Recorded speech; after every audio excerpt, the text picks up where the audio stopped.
Je suis née à Montbron. Mais c'était comment avant? Tout ce temps entre nous, qu'est-ce qui s'est passé? Ah, Anna, voilà le temps de ta vie où tu veux savoir. Eh bien, je vais commencer à te raconter. De la préhistoire à nos jours, tant de choses se sont passées. Eh bien, en Montbronais, la préhistoire est très riche. On connaît surtout, dans la région, on connaît surtout la préhistoire du Périgord, mais la Charente est très riche. C'est moins spectaculaire qu'en Dordogne, mais nous avons des sites intéressants, notamment dans le pays d'Orthé-Tardoire, donc dans le bassin de la Tardoire. Pour se limiter au Montbronais, nous avons quelques gisements très importants et qui sont internationalement connus dans le monde scientifique. Alors, à Montbron même, sur le territoire de la commune de Montbron, nous avons la grotte de Fontéchevade et la grotte de Montgaudier. Si l'on s'éloigne de quelques kilomètres, nous allons arriver à la grotte de la Chaise, et si l'on fait encore quelques kilomètres, on va arriver aux environs de Vilhonneur, avec tout l'ensemble de grottes du Placard, les gisements du bois du Roc, la grotte de la Cave, etc., qui sont également très connus. Alors, tous les gisements que je viens de citer ont été découverts en gros au milieu du XIXe siècle et ont fait l'objet de nombreuses fouilles, puis ils ont été abandonnés, refouillés plus ou moins bien. Et à la fin des années 1960, nous avions la chance d'avoir en France un très grand paléontologiste qui était le professeur Jean Pifteau, originaire de Rouillac, membre puis président de l'Académie des sciences, qui était un très grand paléontologiste humain et qui a souhaité que les principaux sites soient réouverts, si l'on peut dire, que des fouilles soient reprises. Et c'est ainsi donc qu'à la fin des années 60, nous avons recommencé à fouiller Montgaudier, le Placard, la Chaise. Fontéchevade avait été fouillé un petit peu avant. Alors qu'ont donné tous ces sites?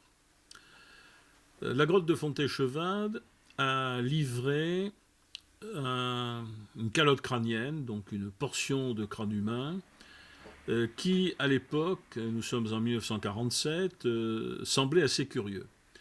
En effet, en 1947, nous ne connaissions que les restes d'hommes de Néandertal et les hommes de Cro-Magnon dans notre région. Et les hommes de Néandertal appartenaient, pensait-on, à la dernière glaciation, c'est-à-dire qu'ils avaient vécu chez nous grossièrement entre moins 80 000 et moins 35 000 ans. Or, les sédiments de la grotte de Fontéchevade montraient une faune très chaude, différente de ce que l'on connaissait dans les autres sites, et on a pensé que le remplissage de cette grotte était beaucoup plus ancien. Au début des années 90, nous avons repris des fouilles à Fontéchevade avec nos collègues de l'université de Pennsylvanie à Philadelphie, et nous avons pu dater non pas la calotte crânienne de Fontéchevade, mais des ossements qui avaient été trouvés en contact avec elle, qui étaient collectionnés, qui étaient stockés à Saint-Germain-en-Laye, et nous avons pu voir que cet ensemble avait un âge qui le mettait tout à fait contemporain de nos néandertaliens. Et donc, les choses rentraient dans l'ordre. La calotte de Fontéchevade appartient à un homme de Néandertal.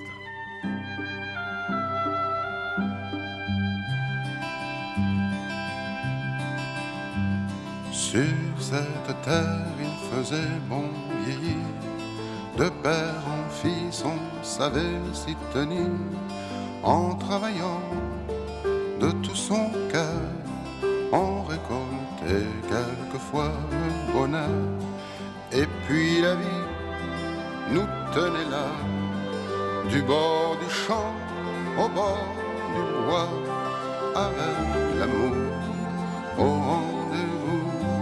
On était bien chez Montbron, c'est en Charente, aux portes du Limousin et du Périgord. D'ailleurs, autrefois, on y parlait le même patois. L'uven nous importo tous les souvenirs, la clausula porto dai supporti del ten desiderio d'un col la module, se milo merveillo trouveren segur, l'eau comme est long que monte notre stal.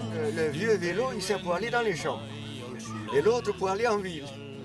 Pour faire les commissions, vous comprenez? Che monta notre stal, si fosen so che calli foren carnaval. Allora Luzza, quand io passo un periodo non andiamo pe, che erano io era aperto. E quando io dogre, Luzza e i songhi. Allora après, il me metti a vedere e puis dei piedi, ça tranquille. E non più era. Vous qui tu es ici, hein? Ah bon. Perché io pare, io.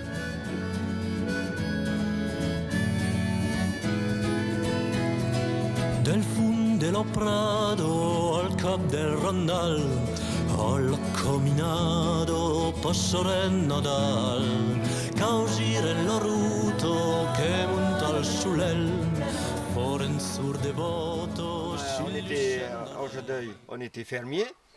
Oui, on a été métayer, après fermier, après on a été chez Clergeau fermier, et de chez Clergeau on est venu là, on a acheté. Avec mes parents, c'est mes parents qui ont acheté les premiers, enfin qui étaient les propriétaires. Et après mes parents, quand ils ont été à la retraite, ils nous ont passé la ferme à notre nom, de tous les deux, avec ma soeur. Et aujourd'hui, je suis tout seul. Et elle est à la maison de retraite qui s'y plaît pas. Parce que c'est pas comme ici quand même. Alors c'est pour ça que, comme je dis, je paye tous les mois la maison de retraite, mais avec ma retraite, la sienne, et il n'y en a pas assez. Eh bien, je travaille pour vivre maigrement. Je mange des pommes de terre, moi. C'est pas pareil. Parce que le revenu des vaches, je ne vais pas chercher bien loin. Eh bien, je vis avec les lapins. Au lieu d'aller à la boucherie, je me sers des lapins et des poules et des poulets. J'ai acheté 10 poulets là l'autre jour, là, le 10 à la Rochefoucauld. Le sang quand même, mon bon sang. J'ai 75 ans, oui. Et ça passe, ça. D'abord, j'en fais de moins en moins. Quand même. Parce que la vigne, vous avez vu comment elle est en chaume quand même. D'habitude, je la labourais 2 fois par an. Je la saussais l'hiver, je la déchaussais au mois d'avril. Et je ne fais plus ça. Et il y en a un petit coin de vigne là derrière, il y en a 8 rangs là. Alors je désherbe, puis c'est tout. Mais enfin, c'est pas pareil. La vigne ne pousse pas si bien quand même que s'il y a du héré, quand même, si c'est propre. Il faut que je travaille tant que je pourrai. C'est pas pareil ça. Même le dimanche souvent. Comme là, voici une saison là pour le foin, là, on ne s'occupera pas du dimanche. Hein. Demain quand même, c'est la Pentecôte. Alors on arrêtera un peu, mais autrement sans ça. J'aime mieux être là qu'à la maison de retraite, mais seulement il faut que je me prive, il faut que je serre la ceinture. Vous comprenez? C'est ça que je veux dire moi. Je vais vous dire ce que je touche, 505 € et elle 640. Ça fait 1140. Et pour aller à 1500, 1500, il faut encore 360. Il faut prendre sur les avances, mais les avances, ça ne va pas durer.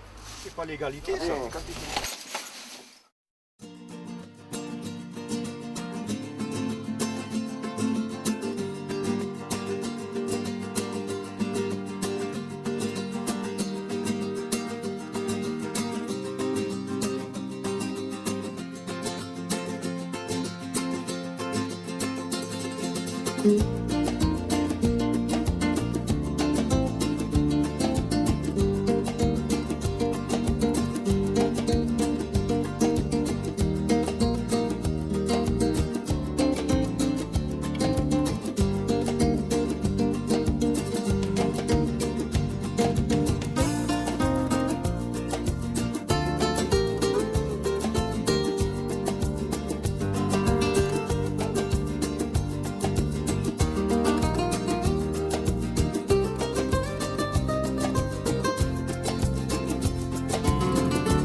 Donc je suis arrivé sur la commune en 87 comme agriculteur. J'ai quitté l'oisellerie où j'avais travaillé sur la ferme pédagogique après le bac pro pendant 4 ans.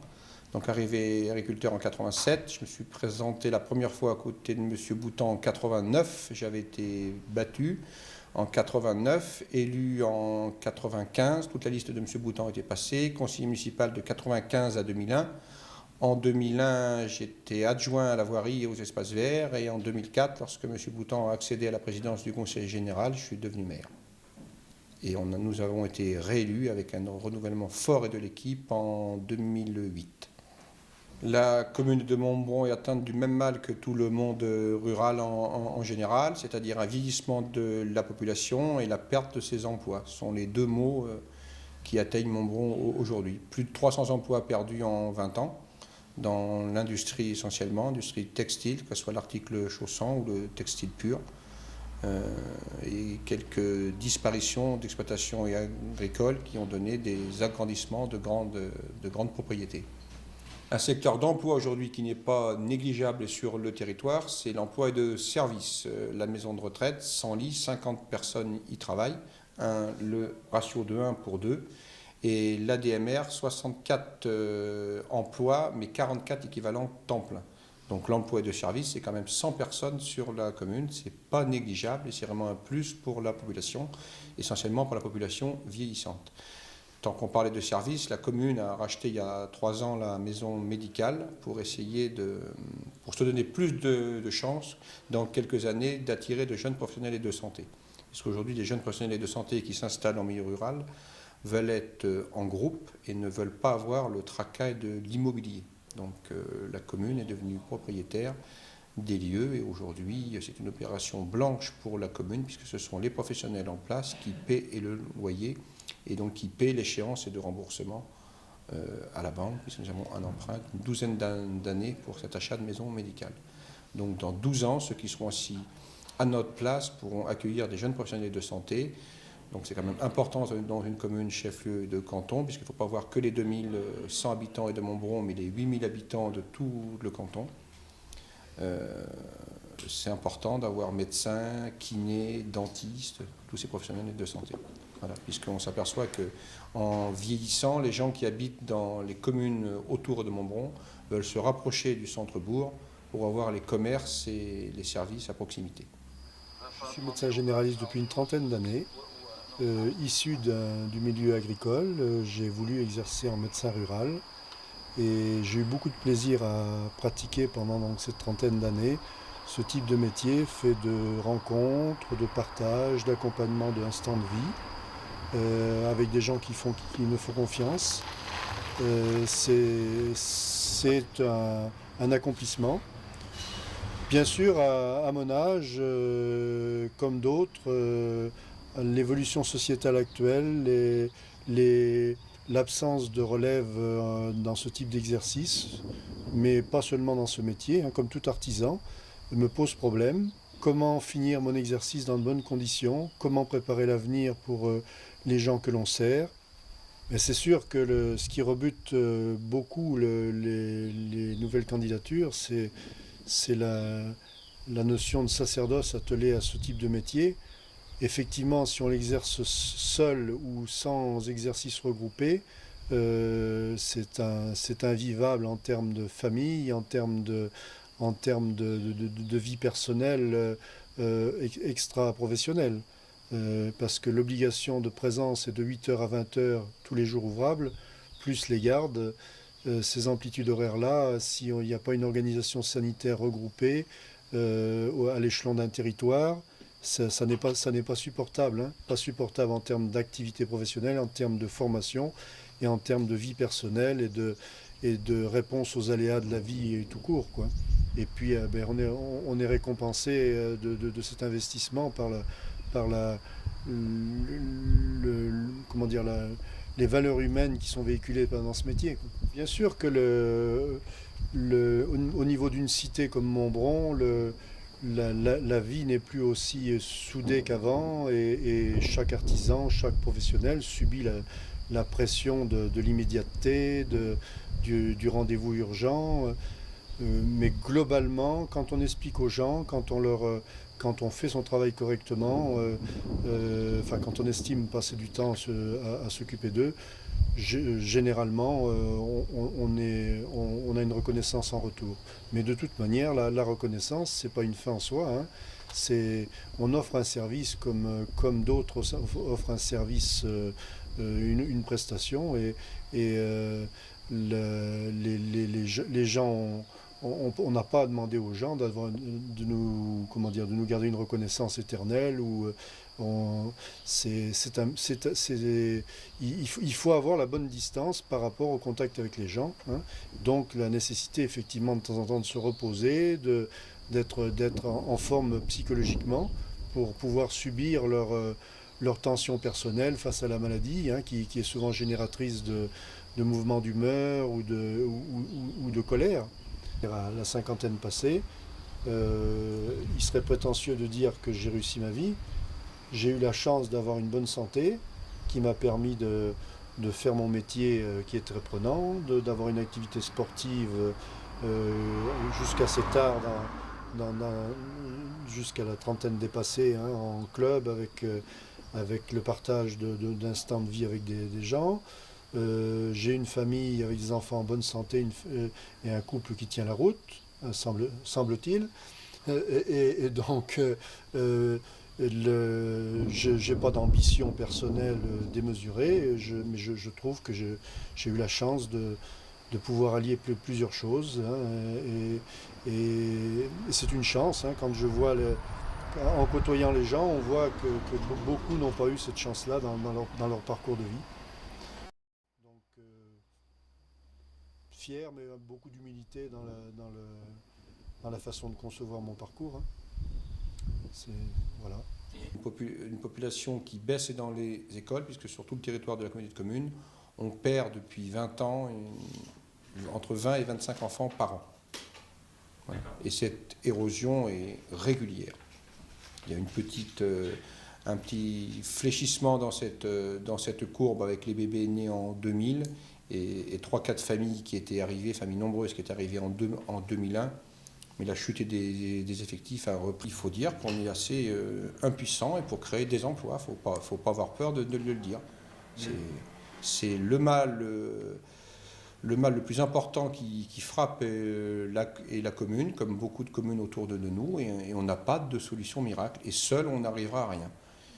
Il faut que les collectivités, comme le Conseil général ou le Conseil régional, qui ont la compétence économique, surtout le Conseil régional, nous aident. Et même avec leur aide financière et leur aide technique, c'est pas évident de faire revenir des entreprises chez nous. Et je ne pense pas que les réformes qui se profilent vont favoriser ces courants d'aide. Donc c'est très inquiétant. Et je pense que les 2 dernières décennies ont quand même soutenu le monde rural, mais aujourd'hui je pense que c'est fini. Le tissu associatif montbronnais est fait de 25 associations qui font vivre la commune. Je le dis souvent, si le milieu économique fait vivre la commune, et du lundi au vendredi soir, du vendredi soir au dimanche soir, la commune vit grâce à ces 25 associations, et qui donnent quand même une offre culturelle et sportive importante à tous les habitants de Montbron, essentiellement aux jeunes et aux plus jeunes.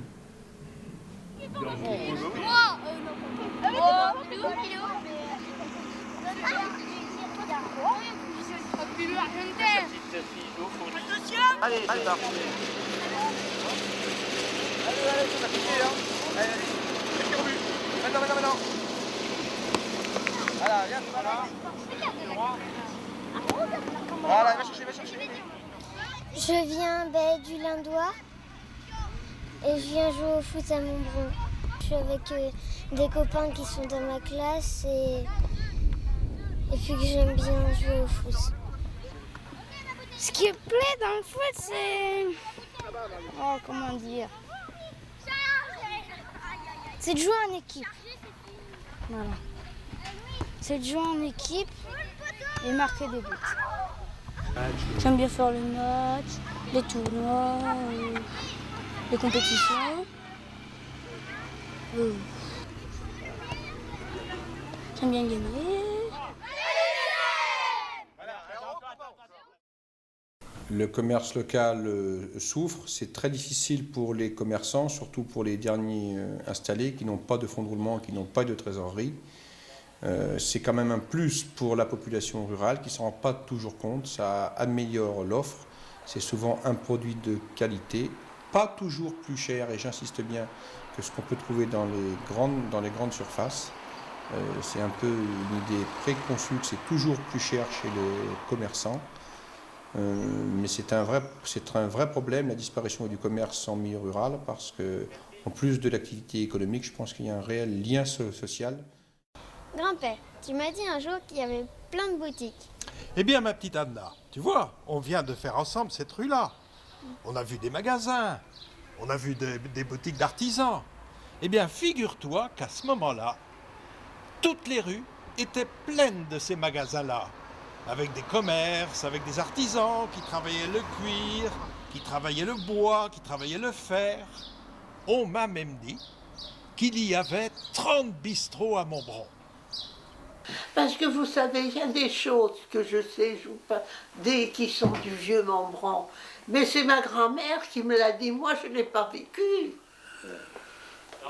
Mon père est mort en 1942. Avant sa mort, voyez-vous, le commerce était beaucoup plus important parce qu'on faisait de la grosse quincaillerie à ce moment-là, des chaudières, des choses comme ça. D'ailleurs, il y a eu la guerre qui a stoppé beaucoup de ces choses-là. Mais quand ces choses lourdes, quand nous avons été toutes les deux, d'abord moi j'étais gamine à ce moment-là, il n'y avait plus de marchandises en 1942. On a vivoté avec le peu qu'on pouvait faire. Et après, quand la guerre a été finie, on a davantage accès, voyez-vous, sur l'article de ménage avec maman, des choses comme ça. Et on a repris la grosse quincaillerie quand Roger a été là, qui pouvait, les cuisinières, les choses, en 51, qui pouvait remuer ces choses-là. C'est pas du tout pareil. Vous aviez, quand mon père est mort en 42, mais il a laissé ses bicyclettes en 38. Mais on était ouverts les dimanches, les soirs, c'était pas du tout la même ville. Non, le commerce n'était pas du tout pareil. Et puis les clients c'était des amis. Il n'y avait pas de grande surface. C'était pas du tout la même chose. On était obligé d'avoir un stock, on n'attendait pas à dire vous voulez une pince ou ceci ou cela, on va vous faire le... On l'avait en magasin. Eh oui. Oui, mais tu sais, est-ce que maintenant c'est du gâteau, mon vieux? Maintenant, tu vas chez un marchand de sanitaire, n'importe. Ils n'ont rien, ils te présentent le catalogue, mais ils n'ont rien du tout comme stock ni rien.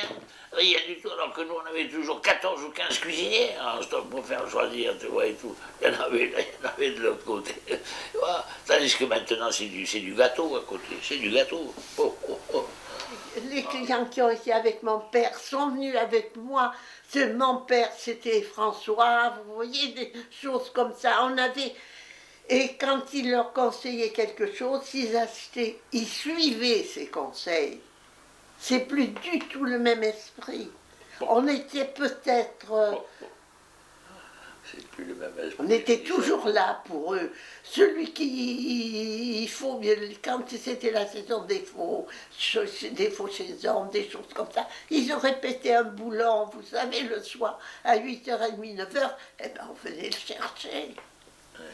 Et il a fallu que je tombe. Me suis gratté le poignet, le pied, que je ne pouvais vraiment plus le faire pour que je m'arrête, parce qu'on a quand même diminué dans les derniers temps, on avait supprimé des choses lourdes pour se diriger davantage vers de la fantaisie, vous voyez, les étains, les choses comme ça, mais moi, le commerce, c'était ma vie. Mon père est mort en 71, alors ça fait quand même presque 40 ans, quoi. Et à 85 ans, il était encore sur le fourbi, hein. Pas 84 ans. 84. Ma mère est morte après. Tu vois, quand la guerre de 14, il avait son magasin et tout. Ah, il y avait tout. Épicerie, mercerie, bonnetterie, tout. Il faisait même la campagne, il a débuté avec un cheval pour faire la campagne. J'ai attaqué en 40 chez nous là-bas avec lui, juste après l'armistice, quoi, après la guerre. Attaqué en 40, tu vois, et on a pris la retraite en 2000. 2000, alors ça fait que j'étais 60 ans sur le billard, tu vois. Je me rappelle la lyre Montbronnaise, c'était la lyre Montbronnaise, fut ainsi baptisée. Elle a, ne vous déplaise, une bonne renommée. Elle a pour petite flûte le fils du charcutier. Et là, pour grosse caisse, le pauvre chabrier. Ils énumèrent toute la machine.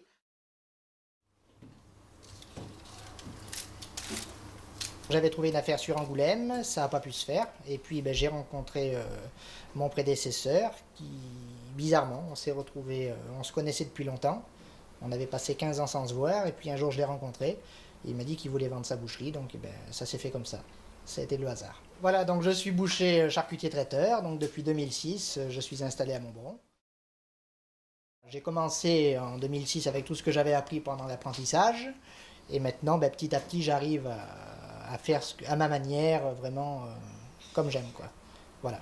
J'ai changé un petit peu mes méthodes, et puis j'ai gardé les méthodes anciennes, voilà, pour moi, qui sont bien aussi. Depuis tout petit, c'était vraiment le détail de la viande, voilà. Moi, c'était vraiment le métier de boucher, je voulais être boucher depuis tout petit, c'était le métier que je souhaitais, quoi. Je ne connaissais pas du tout Montbron. Et on est très bien à Montbron, les gens sont sympathiques, on a fidélisé une bonne clientèle, et puis voilà. On a des produits de qualité, comme beaucoup d'artisans dans mon métier à Montbron. On trouve de bons produits quand même, on est dans un coin où il y a de la bonne viande, de bonne charcuterie, donc ma foi, il y a de quoi satisfaire les clients. On trouve la matière première principalement ici, quoi. On travaille que la Limousine, donc là vraiment on est dans le pays de la viande, quoi. Voilà. Le commerce n'évolue pas beaucoup. Hein, on est dans une période un petit peu plus difficile, mais bon, on espère que ça va réévoluer un petit peu. Hein. Bien sûr, on essaye toujours de faire des produits pour satisfaire les clients, de façon que les clients reviennent et que ça marche bien, quoi.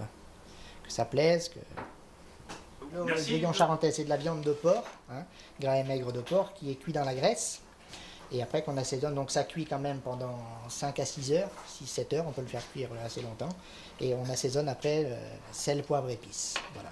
On retire la graisse et c'est la spécialité, le grillon charentais, avec quelques petits morceaux de porc apparents qu'on écrase un petit peu moins, quoi. Voilà. On consomme le grillon charentais, c'est une tradition avec le brin d'aillé, quoi, qui se fête à Montbron spécialement. Là, on fête le brin d'aillé le 1er mai, quoi. Voilà.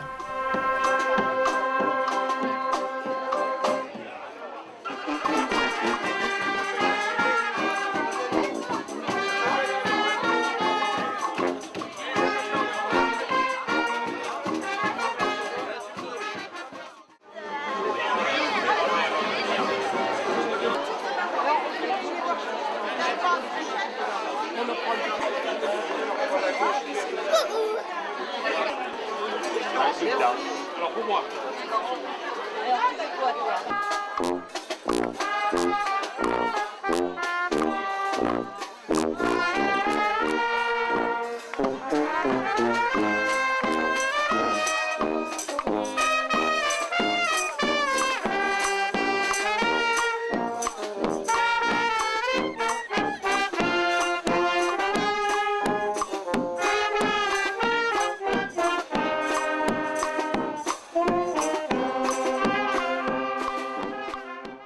Alors, par contre, on a des gens qui ont été expatriés, des émigrés, hein, vraiment de Montbron.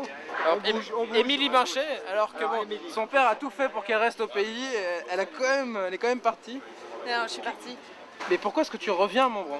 Parce que ça me fait du bien quand je reviens, c'est important. Non, ça ressource, c'est vrai. Non, c'est l'ambiance, c'est Jacques, c'est Annie, c'est mon père, c'est la maison, la campagne, les vraies valeurs aussi. Bah voilà. On est en train de faire un film. Non, mais c'est vrai, c'est ça. Non, mais ça fait du bien, c'est les racines, quoi. C'est les racines. Il est content quand même. Il découvre avec plaisir cette qualité de vie, non? Ah bah je la connais sous d'autres formes, mais bon, il faut aussi... donc ça c'est un appel par exemple à la Charente que je fais. Moi je suis parisien dans le sud d'Île-de-France. Ce genre d'ambiance existe chez nous. Mais il faut gratter, il faut aller chercher, mais ça existe aussi. Moi ce qui me manque le plus c'est la convivialité et le pâté. Et le pâté, mais le pinot. Oh. Non, mais il y a une convivialité, il y a une qualité de relation humaine qui me manque, moi, vachement. Et c'est pour ça que j'ai du plaisir à revenir là, vraiment. Je suis installé à mon compte en 88, en octobre 88. J'ai pris la suite de mon père, qui lui avait pris la suite de son père, c'est-à-dire qu'on est plusieurs générations. Moi, j'étais à l'école jusqu'en 3e, je ne voyais pas d'autre solution que de faire le métier de mon père. Et donc je suis rentré en apprentissage chez mon père pendant 3 ans. Et puis après, je suis parti sur le Tour de France chez les Compagnons. J'ai voyagé 8 ans. Dans ces 8 années, j'ai fait une année d'armée dans la musique, parce que je suis musicien. Et puis ensuite, j'ai terminé par un stage de technicien maîtreur à Colmar, en Alsace. Et puis mon père étant gravement malade, eh bien, il fallait que je fasse un choix. Et puis je suis revenu, j'ai repris l'entreprise. Et puis voilà. Et comme mon père a toujours eu du goût et avait le sens de la fabrication, j'ai un petit peu copié sur lui, évidemment. Hein. On a tous eu une éducation. Puis à travers les Compagnons également, j'ai appris tellement de choses que j'ai peaufiné mon métier, que je l'ai perfectionné, quoi, parce que le Tour de France, ça sert à ça. Voilà, donc j'arrive à avoir des chantiers très intéressants, comme celui où nous sommes aujourd'hui. Et donc, pour vous expliquer un petit peu le chantier, c'est un château qui est, bon, je ne sais pas quelle époque exactement, je dirais 18e. Et donc, nous avons fait un plafond entre la structure de la charpente qu'on ne voit plus, c'est-à-dire les pannes et les chevrons. Il y a une isolation en chanvre et nous par-dessous on est venu clouer comme une espèce de plancher, des lames qui sont irrégulières, qui sont brutes, avec un sillage spécial, parce qu'il y a plusieurs sortes de sillage. Donc ça c'est scié à la ruban, c'est-à-dire que c'est pas avec la circulaire, parce que les bois du Nord, on peut avoir les deux sortes. Et puis derrière moi, vous voyez les châssis que l'on a fait, qui font tout le tour, qui sont en chêne, avec des targettes un peu anciennes, quoi. Parce que tout est important, surtout que mon client, il est assez pointu, il aime bien les belles choses, et donc il faut toujours faire très attention à ça quand on travaille dans un château, c'est sûr. Je suis parti chez les Compagnons parce que j'ai fait la connaissance d'un compagnon charpentier, meilleur ouvrier de France, Claude Mérier, engouement à l'Ami des Arts. C'est un homme qui était extraordinaire, qui travaillait dans les monuments historiques, il a fait un tas de clochers en Charente. Et c'était un homme extraordinaire, quoi. Et quand on voit des hommes comme ça, on se dit, bon, ça, on a envie d'y ressembler. Hein, on a envie de faire pareil. C'est extraordinaire. Et bon, je suis parti sur... Et puis, il y a un moment que je voulais faire ça, et puis mon père était également très d'accord. Et c'est ce qu'il voulait, d'ailleurs. Parce que mon père, il a fallu qu'il se défende quand j'étais en 3e, quand il faut faire les orientations, parce que j'étais... Comment dirais-je, j'étais trop intelligent pour devenir un manuel. Ce qui est toujours le cas à l'éducation nationale, malheureusement. Ou alors pas assez bête, l'un ou l'autre. Mais toujours utile que mon père a réussi à les convaincre. Et je suis parti en apprentissage et j'ai fait mon Tour de France chez les Compagnons. Et puis j'ai appris J'ai appris à vivre aussi, parce que le Tour de France, c'est pas simplement le travail, c'est aussi un esprit. Et ça, c'est très important. Et donc tout ça m'a permis de progresser, et puis voilà. Et puis aujourd'hui, je suis revenu, puis je reste une petite entreprise parce que j'ai pas envie d'être grand, quoi. Je me trouve très bien comme ça, parce que quand on travaille sur un chantier comme ça, il y a toujours un tas de détails à voir et ça prend du temps. Et donc c'est un petit peu la perfection. Et puis il y a des gens qui souhaitent effectivement dans leur travail avoir quelque chose de soigné, qui souhaitent avoir un interlocuteur, pas un pavillonneur, quoi. Donc quand j'étais sur mon Tour de France, j'ai réalisé 2 clochers. Et en fait, nous étions dans une entreprise où il y avait que des compagnons, que des itinérants. Et c'est nous qui avons la responsabilité de ces clochers. On les a réalisés. Déjà, on a donné au niveau du devis l'estimation du temps, etc., le bois et tout. Et c'est nous qui devions le réaliser. On l'a réussi. Même des fois, il fallait qu'on travaille plus parce que des fois, on a, je dirais, rajouté sur des clochers des trucs un petit peu complexes qui n'avaient pas lieu d'être, mais on l'a fait quand même pour le plaisir. Donc c'était à La Roche-de-Glin, dans la Drôme, et puis le deuxième, c'était à Annonay, dans l'Ardèche. Et puis j'ai fait un chantier aussi très important à Madrid. La coupole qui est sur la piscine olympique qui s'est construite à l'époque. C'est un projet en lamelé collé qui était superbe. C'était assez pointu. Bon, moi je n'ai fait que la mise en œuvre. Hein. Le calcul, c'était bien sûr un ingénieur de l'entreprise qui l'avait fait. Mais c'est une expérience extraordinaire. Voilà, ça c'est les 3 plus gros chantiers qui m'ont marqué dans ma vie sur mon Tour de France. Après, quand je suis revenu ici, évidemment, je ne travaille pas que dans des châteaux, je fais des petits ouvrages. Hein. Je pose également de la menuiserie PVC, je fais comme tout le monde. Hein. Mais je m'intéresse particulièrement à ce genre de chantier parce que ça apporte un plus. Et puis mes ouvriers qui sont fidèles depuis que je les ai, ils sont très contents de pouvoir faire un ouvrage comme ça parce que si on doit poser que du placo et des blocs-portes, c'est pas spécialement enrichissant. Je reconstruis, je rebâtis à l'identique, parce qu'aujourd'hui, des maisons neuves, il n'y a pas besoin, ils n'ont pas besoin de moi. Hein. Moi, j'ai un bel atelier avec du bon matériel, avec des bons ouvriers qui sont capables de transformer la matière, parce que ça a toujours été le métier charpentier ou menuisier, c'est transformer le bois. Hein.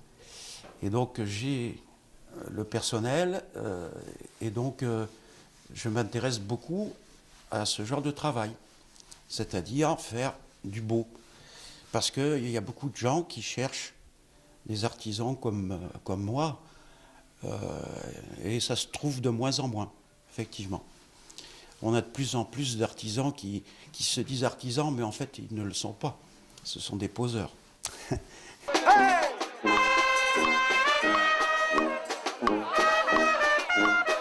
Alors effectivement, j'ai une passion, c'est la musique.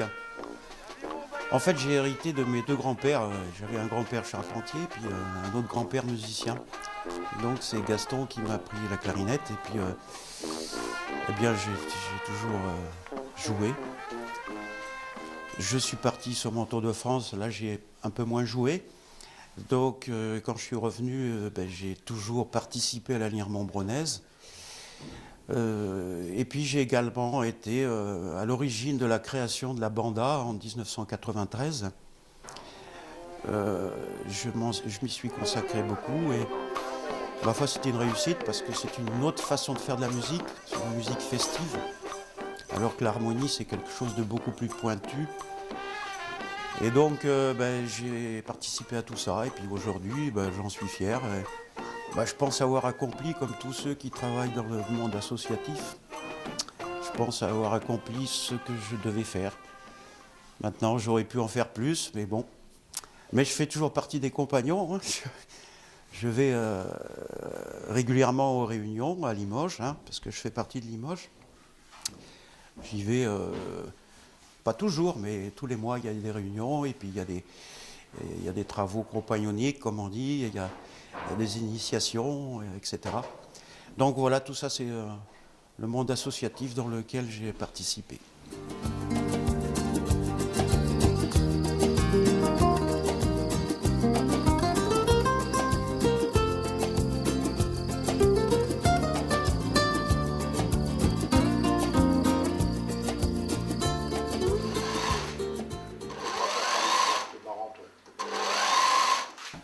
Donc ça fait 5 ans que je suis à Montbron et je rends service aux gens qui ont besoin de vêtements sur mesure parce qu'ils ne rentrent pas dans les normes des magasins, du prêt-à-porter.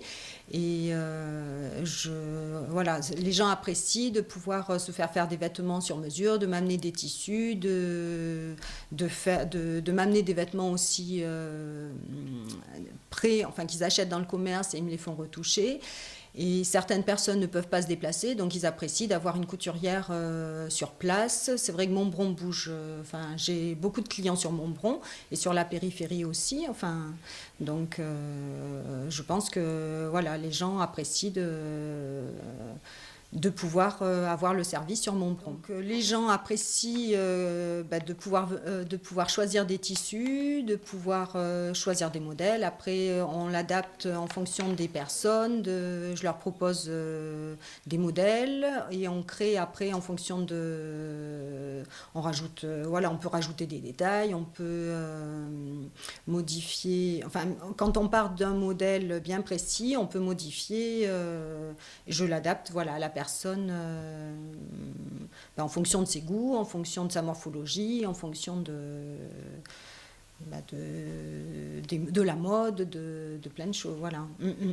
Donc par exemple, j'ai créé un chemisier à une cliente qui est venue me demander de lui faire un chemisier habillé dans un satin, oui c'est ça, de polyester.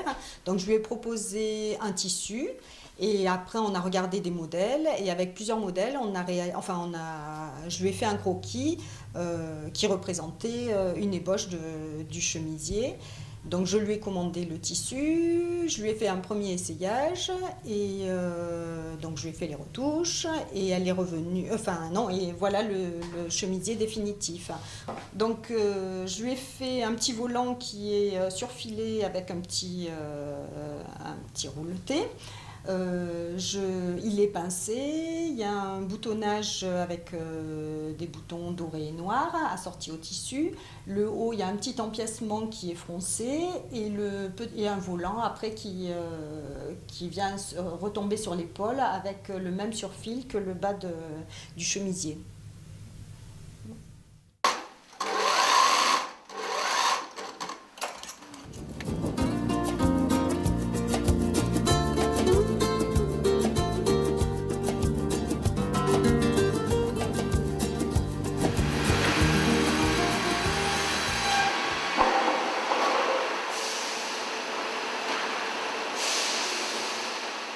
L'entreprise a démarré en 89 parce que dans les années 85, je suis venu travailler avec mon beau-père, monsieur Beaupierre, qui était à Rouzède et qui faisait déjà l'exploitation forestière, la scierie, une vieille scierie, mais il avait abandonné depuis quelques années, je pense.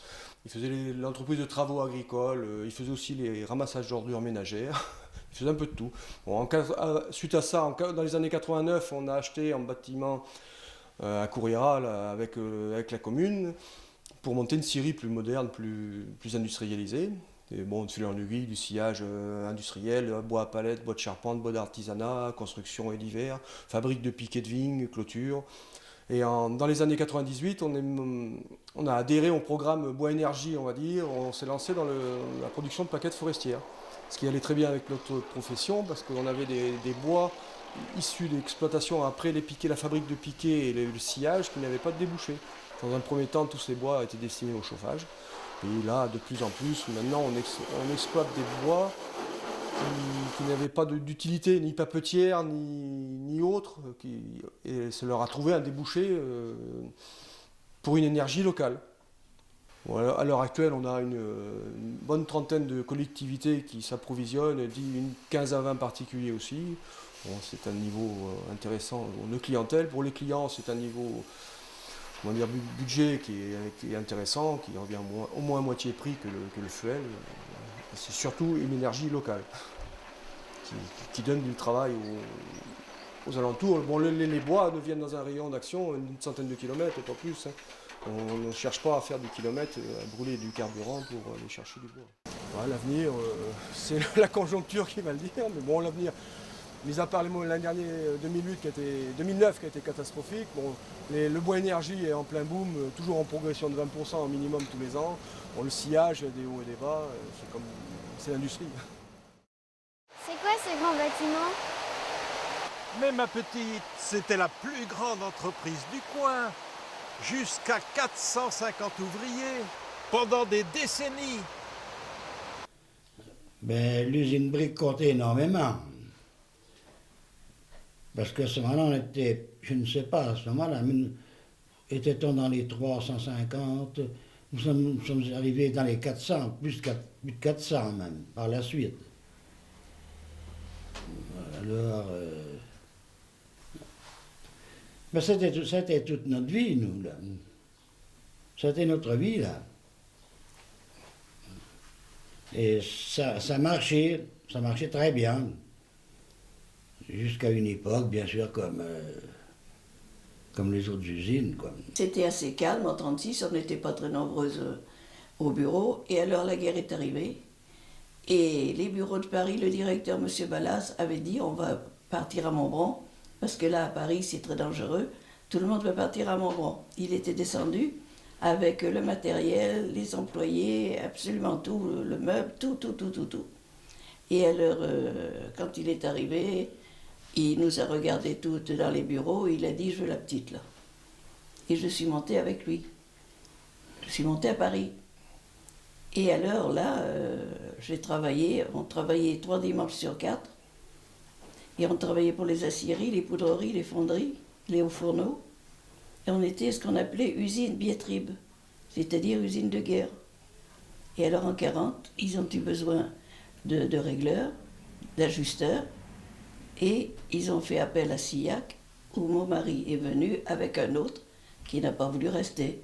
Et eux, ils étaient rentrés ici provisoirement, parce que c'était la guerre, et on avait besoin. Et ils pensaient, M. Ballas, qu'on aurait plus besoin dans quelques mois, que la guerre allait se terminer, quoi. Et mon mari a été embauché, et il y est resté tout le temps. Alors, une fois que la guerre a été finie, enfin finie, non, c'était pas fini, parce que en fait, elle a fini en 1945. Mais M. Ballas est reparti à Paris avec tout son matériel. Il y était parti avant pour voir ce qui s'y passait, parce qu'on n'avait pas de nouvelles. On avait quelqu'un au bureau de Paris tout seul. Il était parti pour voir ce qui s'y passait, avec notre petite camionnette bleue, la seule camionnette qui nous restait, parce que les militaires avaient tout pris. Il était parti, on était restés 2 mois sans nouvelles. Et quand il est revenu, bon, on a repris le travail, un travail monstre. Nous, les femmes, on faisait 10 heures par jour, les hommes, on faisait 12. On mangeait une bouchée, on ne montait pas chez soi. On mangeait une bouchée, on travaillait le premier jour, le premier dimanche qu'on a travaillé, c'était le jour des rameaux. Mais on était très bien rémunérés, on avait eu chacune 10 000 francs. C'était des francs à ce moment-là, chacune 10 000 francs. Ça, ils nous faisaient travailler comme des galériennes. On ne parlait pas de la journée. Rien. Il rentrait le matin, il faisait un tour comme ça pour voir si on était toutes là. Bonjour mesdames. Et c'était terminé pour la journée. Il avait fait enlever la porte de son bureau pour pouvoir nous surveiller, ce qui fait qu'on était tous ensemble. Le siège social était à Paris. Tout le personnel était à Paris. Nous, on n'était pas nombreux ici. Il y avait la standardiste qui était au premier étage. Quand quelqu'un appelait, vite elle courait dans l'usine, parce qu'on n'avait pas de portable, on n'avait pas de trucs comme ça. C'était Madame Ardois, elle courait vite dans l'usine et disait, monsieur, on vous demande au téléphone. Et lui, il courait aussi pour venir au téléphone. Et alors, en bas, on était 3 ou 4, et le comptable. Et tout le service commercial était à Paris. Et comme la guerre déclarée On ne savait pas ce qui allait se passer, les gens s'en allaient avec des charrettes, avec tout ce qu'ils pouvaient. Tout le monde était descendu. Et on avait gardé un magasinier qui gardait les bureaux, qui faisait quelques expéditions. C'est monsieur Émile Brick qui avait commencé à faire une usine à papier, qui est devenue après usine de feutre. Il avait monté un petit moulin qui était à côté du pont d'Orgedeuil, et après, il y a eu une usine de feutre. Il commençait avec les feutres, et les commandes qui arrivaient, c'était dans sa poche. Il disait un tel, tiens, viens là aider les autres. Ça se passait comme ça, il n'y avait pas beaucoup de monde. Vous voyez, il n'y avait pas beaucoup de monde. Alors lui, il commandait comme ça, un tel, tiens, viens dans là-bas, ils ont besoin. Les gens ne pointaient pas, c'était une petite usine familiale. Après, tout est reparti à Paris, normalement. Ici, on continue à faire les courroies, mais au lieu de détailler, on ne pouvait plus détailler, on avait trop de travail, on a monté la société Nervus. Mon père était de Saint-Sornin et ma mère de Vouton. Donc quand mon père a pris sa retraite en 1941, je suis revenu quelques années après à Vouton, parce qu'entre-temps, j'étais en pension à Angoulême. Donc, après avoir fait d'abord service militaire, si je puis dire, enfin j'étais engagé pour la durée de la guerre, 18 mois, et en rentrant, j'ai repris mes études à Limoges puis à Poitiers, et en 1949, ayant encore une thèse à faire pour être docteur en droit, j'ai eu l'opportunité de faire un stage chez Brick à Montbron. Et je suis rentré comme stagiaire le 1er août 1949. Bon, je prêtais aide à Robert Brick, qui était le président-directeur général de l'époque. Et au bout d'un an, ma thèse d'ailleurs n'a jamais été terminée, mais j'ai voulu repartir pour entrer dans l'administration.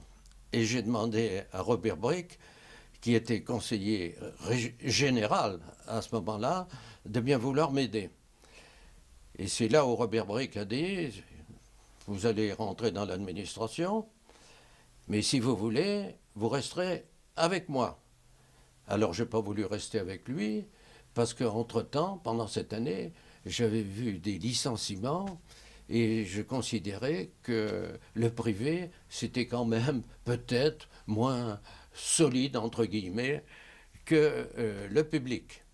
Et c'est là où Robert Brick m'a pris par les sentiments, en me disant, dans le public, vous allez gagner 30 000 anciens francs par mois, je vais vous en donner 50. J'avoue qu'il m'a sensibilisé. J'étais célibataire, j'ai dit pourquoi pas rester quelques années de plus. Et c'est comme ça que je suis resté. Nous étions donc à ce moment-là en 50. En 52, je me mariais avec une employée de l'usine. Et ça a été une des belles réalisations de ma vie, si je puis dire, avant les enfants qui allaient venir. Et j'ai poursuivi ma carrière chez Brick en étant secrétaire direction, puis secrétaire général, puis directeur administratif et financier. Et un beau jour, très exactement en 1966, Robert Brick m'a proposé d'être le directeur général. Il avait décidé ça avec son conseil d'administration, où j'assistais en tant que secrétaire, mais il n'en avait pas été question. Ils avaient donc décidé ça ensemble. Et Robert Brick m'a dit, réfléchissez si vous voulez, mais on va boire le champagne. J'ai dit, on peut toujours boire le champagne après tout, hein, et on verra. Et puis j'ai fini par accepter en posant certaines conditions, car je voulais avoir une certaine liberté de gestion de l'entreprise, ce qui ne s'est pas produit d'ailleurs, parce que Robert Brick était toujours président-directeur général, tant et si bien qu'en 1968, j'ai demandé à revenir secrétaire général, et c'est là où Robert Brick a réuni une nouvelle fois son conseil en disant c'est pas monsieur l'homme qui partira, c'est moi et mon frère Henri qui étaient là, et effectivement ça s'est passé comme ça. Et le 1er juillet 1968, je suis devenu PDG avec les pleins pouvoirs. Et à partir de ce moment-là, eh bien, j'ai géré la société à peu près à ma guise. La situation financière était difficile, car des investissements très lourds avaient été faits, avec une usine de feutres pour papeterie qui avait été montée en Catalogne, et des bâtiments qui avaient été achetés rue du Château à Boulogne pour servir de dépôt, mais achetés à un propriétaire, s'il était propriétaire, mais qui était en fuite en Espagne, en Amérique du Sud, si bien que je me suis retrouvé avec des difficultés que je me suis employé à résoudre en vendant l'usine d'Espagne. Et comme le monde est très petit, cette usine a été vendue à un groupe anglais, Scapa, qui devait nous racheter par la suite. Ça, c'est curieux. Et après un procès qui a duré 10 ans, parce qu'il y avait une hypothèque judiciaire sur les bâtiments de Boulogne, j'ai vendu les bâtiments de Boulogne, et là encore, comme le monde est très petit, avec, dans le groupe qui a acheté, un descendant des Desormeaux de Rancogne. C'est assez bizarre, mais c'est comme ça. Si bien que ça amenait quand même de l'eau au moulin, et la situation financière s'est redressée. Ajouter à cela une gestion très rigide, aussi bien vis-à-vis du personnel que vis-à-vis des actionnaires. Même le premier actionnaire qui voulait une chute de couverture, par exemple, c'était 10 francs le kilo, et tous les frais, autant qu'on puisse les voir tous, étaient suivis le plus possible, si bien que cette situation financière améliorée m'a permis d'appliquer une politique qui est la seule politique qui vaille, c'est-à-dire, pour réussir, il faut innover et investir. Si on innove et si on investit, on est sûr de réussir, à moins de se tromper. Mais pourquoi se tromper lorsqu'on a de bons collaborateurs, de bons techniciens autour de soi et qu'on a quand même quelque part le soutien du personnel. 40 ans chez Brick, de 20 ans à 60 ans. Et mon père est rentré chez Brick à 18 ans, il est reparti à 64 ans. Oui, mon grand-père était bourrelier à Montbron et il a été obligé de quitter Montbron pendant la guerre de 14. Il avait été réquisitionné pour travailler dans une usine qui faisait des matériaux de vêtements de militaires. Et je me rappelle bien, moi, des débauches de chez Brick, où le père Émile se mettait avec son panier, était à l'entrée du pont et distribuait les légumes qu'il avait trop dans son jardin à ses ouvriers. Ça m'avait frappé. C'était très familial. Ma mère travaillait chez Brick, mon père travaillait chez Brick, et on vivait avec l'usine. On habitait la cité. C'était tout Montbron vivait. Alors faut se souvenir des débauches de l'usine. Tout le monde à pied débauchait entre midi et 2h, montait déjeuner à Montbron. C'était noir de monde. Et on redescendait pareil. On redescendait tous, Brick a apporté la vie à Montbron. Et Montbron est en train de mourir, malheureusement, avec le départ de Brick et ce qu'il en reste. Voilà, c'est ça le problème. Parce que tout s'ensuit. Brick tenait les artisans tenaient les commerçants, et tout s'enchaînait. Maintenant, la coupure est faite, le lien n'existe plus. Ce qui fait qu'autrefois, les ouvriers allaient chez l'épicier du coin. Maintenant, on va dans les grandes surfaces. Ça ne suffit pas, même on va à Angoulême. Les voitures ont tué aussi les petits villages. Il y avait une vie qui était... Et on la vivait, cette vie. On en faisait partie. Là, elle nous dépasse. J'avais qu'une idée en tête, moi, c'est faire marcher l'entreprise au muet. Je pense que j'y ai réussi. Jusqu'au jour où, le 21 novembre 1983, au cours d'un conseil d'administration que je présidais, conseil d'administration où il y avait 3 représentants de la famille Brick et un représentant de la Société de développement régional de Bordeaux, la Société Expanso, et moi-même, j'ai été, sur la demande d'un des représentants de la famille Brick, mis en minorité.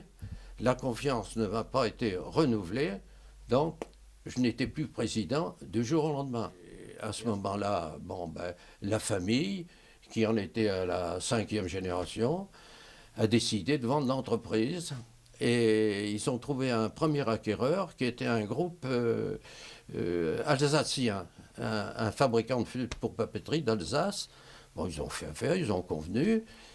Et il y avait une option d'achat qui a été donnée à ce groupe alsacien jusqu'au 15 mai 1984. Et le 15 mai 1984, les Alsaciens n'ont pas pu réunir les capitaux pour acheter. À ce moment-là, la vente redevenait sur le marché en tant que tel. Et les Anglais, le groupe Scapa, qui était déjà propriétaire de l'usine Trio au vin à Nersac, là-bas, s'est porté acquéreur et a dit « Vous avez vendu aux Français quel prix ? Tant, on ne discute pas. Mais on met une condition sine qua non, c'est que M. Lhomme redevienne PDG pendant 3 ans, jusqu'au jour où ils ont décidé de vendre, 10 ou 11 ans après. Entre-temps, ils avaient vendu les couvertures, parce que ce qui les intéressait chez Briggs, c'était tout ce qui était technique. Donc, ils ont décidé de revendre toute cette partie technique à un nouveau groupe que vous connaissez, puisque c'est le groupe Voigt Fabrik.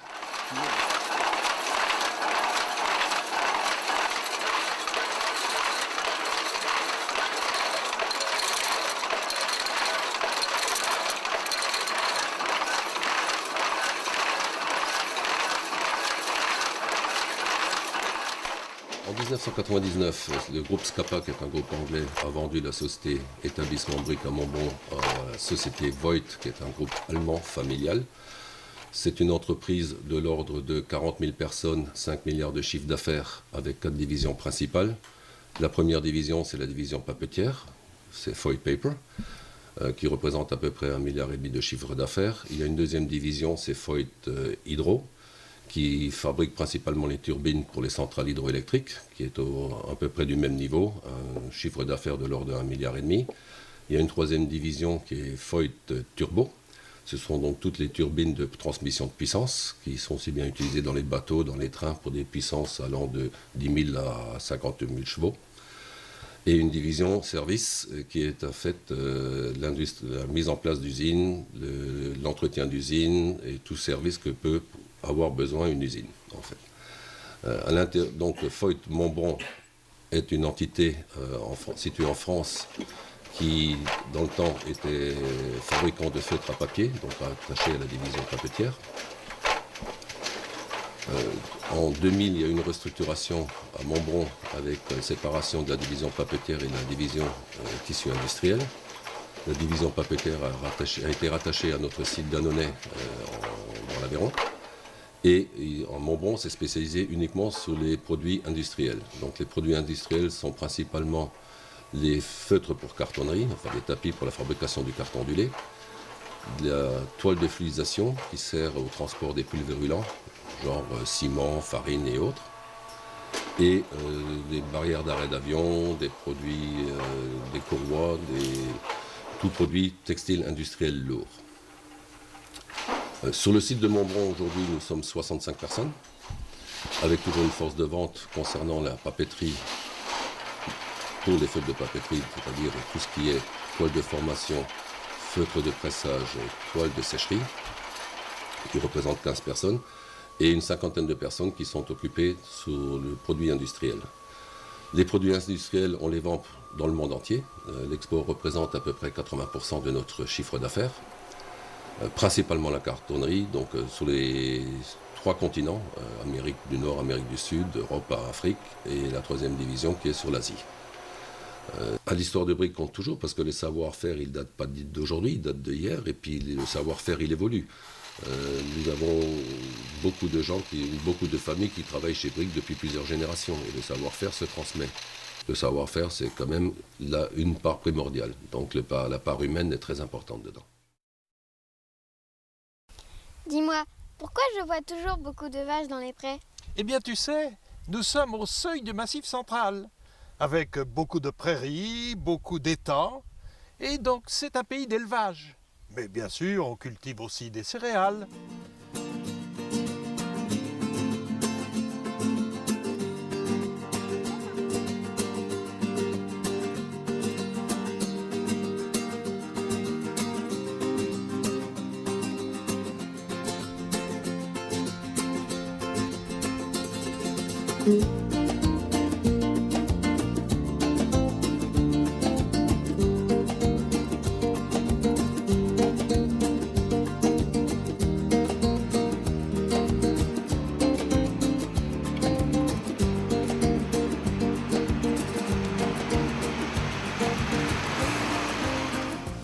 Ben, à 12 ans, mon père ayant attrapé la poliomyélite, bon, il avait pris un ouvrier, mais l'ouvrier, ne sachant pas conduire de tracteur, c'est moi qui ai commencé à labourer à partir d'abord avec des chevaux.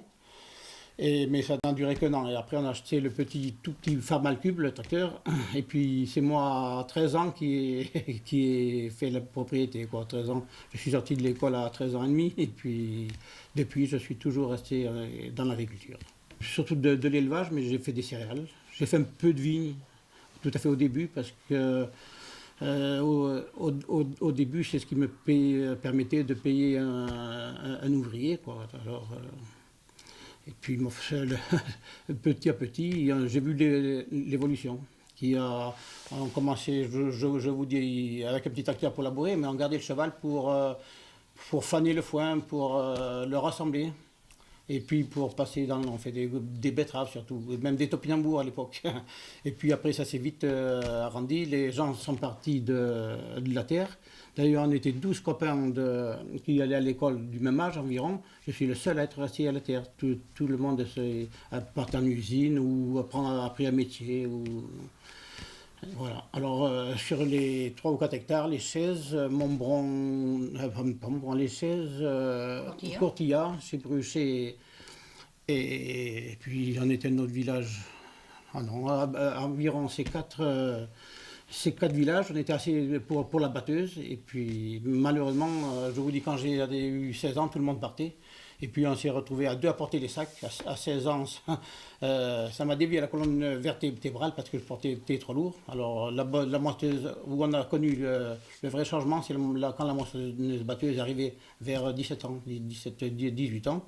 Alors ici, d'abord, c'était pas très intéressant non plus, parce qu'il fallait monter sur la batteuse, tenir les sacs comme ça, remuer, des fois le sac s'est échappé. Et puis, ça a été assez vite, après il y a eu les bennes, et puis les remorques, alors là, ça a été un changement radical. Ça fait comme pour le foin, au début, on le rentrait en vrac, mais les botteleuses sont arrivées, là, c'était le rêve après. Mais enfin, bon, moi, je voulais faire agriculteur depuis étant tout petit. Bon, j'ai peut-être pas mieux fait qu'un autre, mais enfin, bon, j'ai fait ce que j'ai pu. Et puis ici, là, il a fallu que je fasse un infarctus à l'âge de 52 ans. Et là, il a fallu que je ralentisse. Alors j'ai commencé à faire mes bêtises, tranquillement. On n'est pas de la nouvelle génération, mais on est disons, pas de l'ancienne non plus. Il y a eu un milieu là où on s'est trouvé. Et bon, on aime toutes sortes d'associations. On va aussi bien au théâtre qu'on fait un côté, quand on va à Saint-Sornin. On va au bal, danser, on va quand il y a des manifestations à Chabreau, on aime bien tout ça, c'est-à-dire qu'on bouge beaucoup. On bouge pas les mains. Oui, alors, on passe notre vie comme ça, et puis bon, je prends 15 jours par an pour faire une ou deux de mes bêtises, quoi. Alors, quand l'idée me vient en tête, je m'y mets, puis je fais. J'ai même eu la demande d'un Anglais que je parte avec lui en Angleterre pour faire la même chose. Mais comme je ne sais pas parler, puis bon, j'avais assez de travail ici. Là, De toute façon, c'est surtout pour mes petits-enfants, quoi, parce que quand ils sont ici, bien sûr, ils ne veulent plus. Là, je suis en train de monter un mini-golf. Mais il y a 2 ans qu'il a commencé, il en a bien pour un an encore. Voilà, il fait le tour des rosiers. Voilà. Ouais. C'est-à-dire que moi, d'abord, je me suis mariée très jeune, à 17 ans. Donc, j'y connaissais rien parce que je n'ai pas du tout d'un milieu agricole. Donc, et puis, j'ai eu mes enfants. Et mon mari n'était pas souvent à la maison, il était toujours parti, il rentrait tard. il y a toujours beaucoup de travail. Donc j'ai commencé à l'aider, à commencer à surveiller les vaches, les veaux, engraissement. Et puis du coup, j'ai mis un doigt, après j'ai mis le coude, j'ai mis tout le bras, j'ai mis tout le corps. Voilà. Et puis moi, ça me plaisait, quoi, monter sur le tracteur, à lui aider. C'est-à-dire que pendant les foins, par exemple, lui, il fauchait, moi, je fanais. Ensuite, j'endainais et lui, il bottelait par derrière. C'était une entente entre nous et moi, ça m'a toujours plu.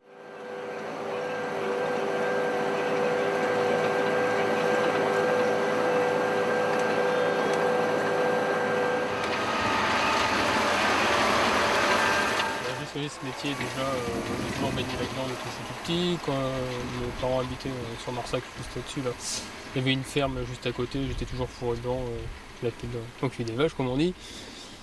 Puis après j'ai eu l'opportunité de reprendre la suite de mes grands-parents. Donc au départ j'étais pas trop intéressé, j'aimais la nature, tout ça, le contact avec la nature, les animaux, tout ça. Je voulais être garde forestier, mais vu le niveau d'études qu'il fallait avoir, pour moi c'était un peu... Puis mes grands-parents m'ont proposé de reprendre leur affaire, leur exploitation. Donc ça m'a intéressé, puis j'ai fait les études pour à l'hôtellerie, puis je me suis installé en 2006 ici à Pierrebrune. On peut dire que c'est difficile, mais moi dans mon cas, c'est une reprise familiale, donc j'avais déjà tout pour démarrer, j'avais le cheptel, j'avais le matériel, j'avais les terres pour démarrer. Donc j'ai pu investir déjà dans d'autres matériels, dans du cheptel, que déjà j'ai pas eu besoin de tout racheter dès le départ.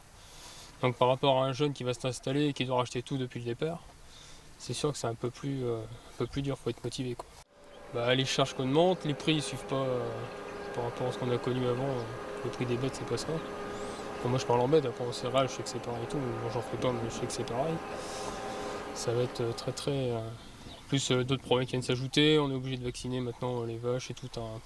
Enfin, les vaches et les veaux, quoi. Pour faire partir, c'est tout un bazar, quoi.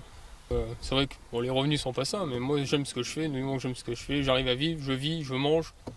Après, je suis en bonne santé. Pour moi, ça va. C'est vrai que ça pourrait être mieux, mais je pense que ça pourrait être pire. Pour moi. C'est ce que je vois. On m'a même dit qu'il y avait 30 bistrots à Montbron. Alors chez Gore, il n'y en avait pas en dessous. Après, il fallait descendre la mère Brunet, qui était la belle-mère Mandol Menuisier, qui était où habitait Laurent. Ils ont supprimé la devanture. Il y avait une devanture là.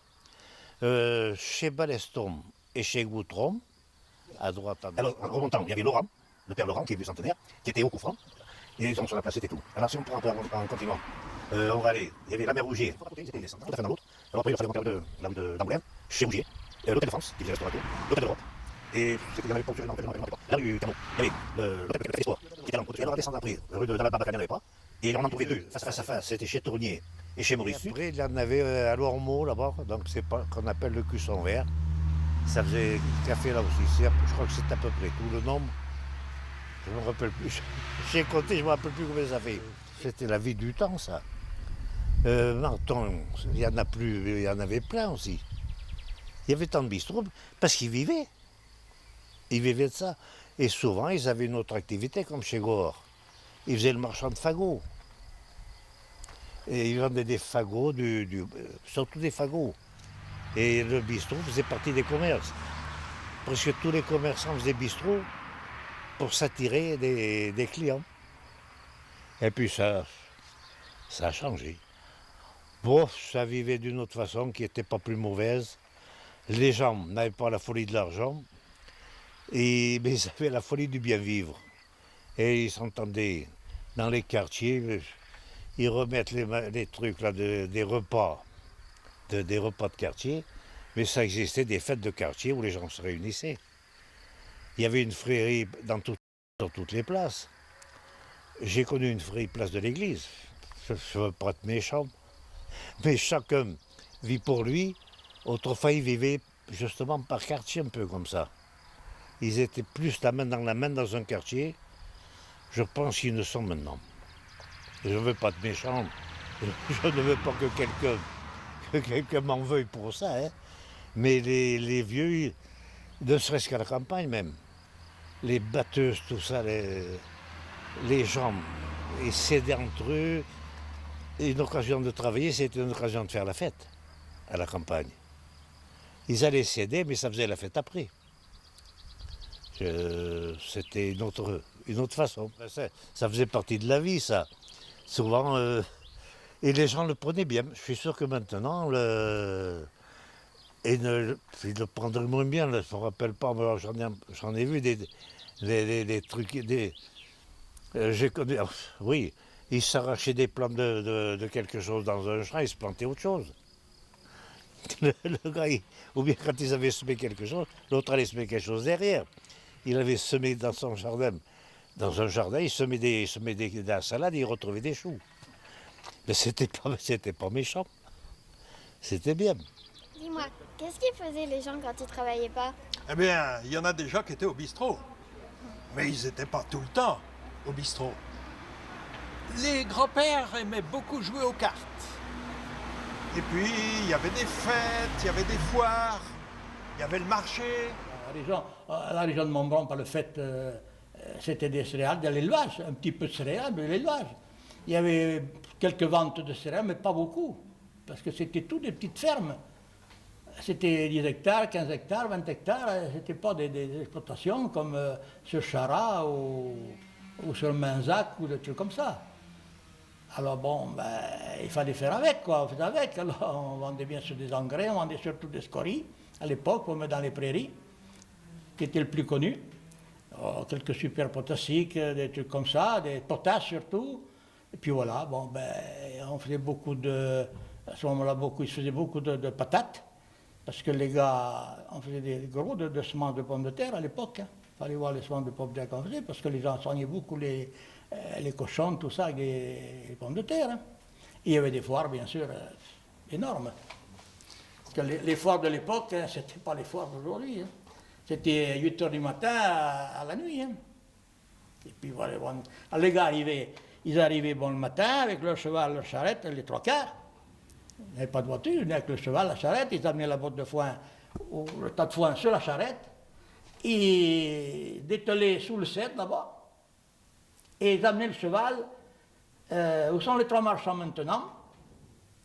C'était le père Granchta qui tenait ça, d'ailleurs qui venait de Busserolles lui aussi, qui était marié, donc sa femme c'était une mounier. Et il tenait donc ce restaurant et il hébergeait les chevaux qui mangeaient derrière. Il y avait donc sans doute, c'est pas une cour ou c'est pas derrière. Alors les chevaux étaient là-bas, les chevaux mangeaient pendant que les gars mangeaient au restaurant. Ça mangeait bien, ça buvait bien d'ailleurs, à l'époque. Voilà, et puis bon, les foires, ça durait toute la journée, quoi. Alors bon, ils amenaient des œufs, des lapins, de la volaille, des poulets, des petits cochons, il y avait de tout. Il y avait de tout. C'était des foires importantes, Montbron. C'est dommage d'ailleurs que ça soit perdu, parce que c'était vraiment important, Montbron. Le dimanche, moi j'allais à la pêche, j'allais à la chasse, j'ai vu ça. Et en étant en vélo, on n'est pas autre chose. Sitôt marié, moi j'habitais Vouton, bon, on travaillait encore chez Guimard, et on partait à vélo avec ma femme, on montait chez mes beaux-parents, on couchait là-bas, on allait chasser le lendemain matin, puis on revenait le dimanche soir. Voilà. Après, il y a eu la moto. Oui, première moto, 4 chevaux, sans permis. Sans permis, sans assurance, mais ça peut être quand même. On partait, on prenait le fusil de Vouton, ma femme avait le fusil sur l'épaule, le chien sur ses genoux, et moi la moto, on montait là-haut. Voilà. Écoute, on est parti à l'école, on ne parlait pas toi, nous. Celui qui m'a appris à parler français, c'est le père Morollet de Busserolles, l'instituteur, c'est lui qui m'a appris à parler français, et ça n'allait pas tout seul. On ne savait pas parler français, nous. Tout le monde ne parlait pas toi, filles, garçons, tout. Mais tout le monde ne parlait pas toi. Nous, on allait à l'école à pied, avec les galops en bois. Et des fois, les talons étaient partis. Ça trouvait les chaussettes derrière. À l'Eldorado, il y avait les jeunes qui dansaient, les belles-mères autour qui étaient assises, qui tenaient les manteaux, et les gens d'un âge moyen qui étaient tous au balcon en train de boire. Et tout ce beau monde était surveillé par Roger, qui était derrière sa caisse, et qui surveillait tout ce qu'il pouvait y avoir, des éclats de rire, des éclats de gueule, des coups de gueule, et même éventuellement de bagarres, parce qu'il fallait faire attention, ça montait vite.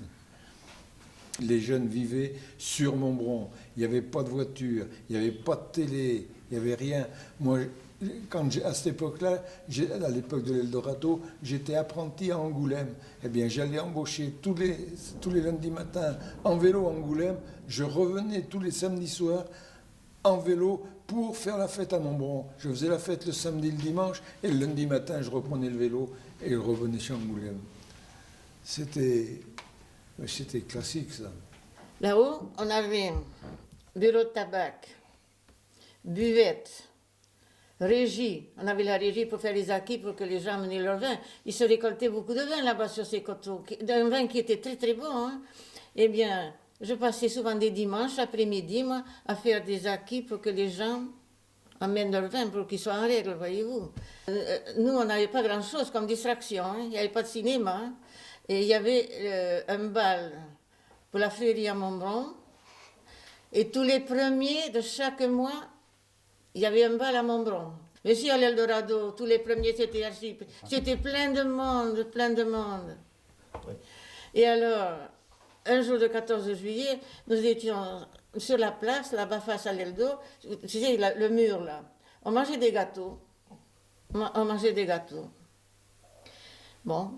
Alors, il y a une équipe de jeunes, Bouston, Raymond, et je crois qu'il y avait aussi Beaufort, je ne sais pas, je ne sais plus. Bon.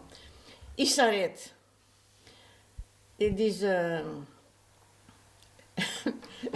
J'avais une petite robe verte, moi. J'avais une robe verte claire, là, qui se faisait. Alors, Raymond, il dit... Vous ne voudriez pas me prêter la jeune là, qui a la robe verte? J'avais 14 ans, hein? Mais je n'ai jamais eu 14 ans, je disais toujours que j'avais 15 ans quand j'ai démarré. Vous ne voudriez pas me prêter la jeune là, qui a une robe verte? Alors, il y a une grand-mère qui dit, prêter? Dit, mais ça ne se prête pas. Ah, il a dit, c'est que moi je ne suis pas bien riche. Eh bien, il a dit, si vous n'avez pas de riche, il ne faut pas acheter. Il a dit, je n'ai que 22 sous, vous savez. Et comme on ne le connaissait pas du tout, nous on l'appelait 22 sous, après, on ne le connaissait pas du tout, parce que moi j'avais 14 ans. On ne connaissait pas, 22 sous on l'appelait. Alors, après, donc on a été au bal, on a dansé, enfin, on a dansé. Et puis chaque fois qu'il revenait en permission, il était militaire à ce moment. Chaque fois qu'il revenait, on dansait un peu, et puis voilà, et puis etc. Et puis voilà, tout simplement. Puis de fil en aiguille, ça finit par un mariage, tout simplement. Oh là là là. J'ai un bistrot, ça porte le nom, c'est tout. Vous pensez que j'ai pas beaucoup de clients. Si, vous pensez que si les gens ont envie de consommer, ils ne vont pas consommer pour regarder mes cheveux blancs, là. Ils iront plutôt en ville consommer qu'ici. Mais je ne leur en veux pas. Hein. Non, non, non, non, non, non. Je ne suis pas... Mon avenir? Moi? Oui. Oh. Il faudra passer la porte un de ces jours, quoi. Et puis c'est tout. Enfin, ça, on n'en parle pas de ça, vous comprenez. On ne parle pas de ça. On y pense, mais on n'en parle pas. J'adore lire, moi. Je me couche avec un livre, la nuit je me réveille, je prends mon livre, je lis. J'adore la lecture, heureusement. Ça me tient compagnie, ça. Je viens d'en finir un, là, ça m'a presque fait pleurer, alors je n'aime pas bien ça. Il était de triste, ce livre. Bon, ça, bon. Pas difficile, j'ai la bibliothèque à Montbron. J'ai des livres. Voilà.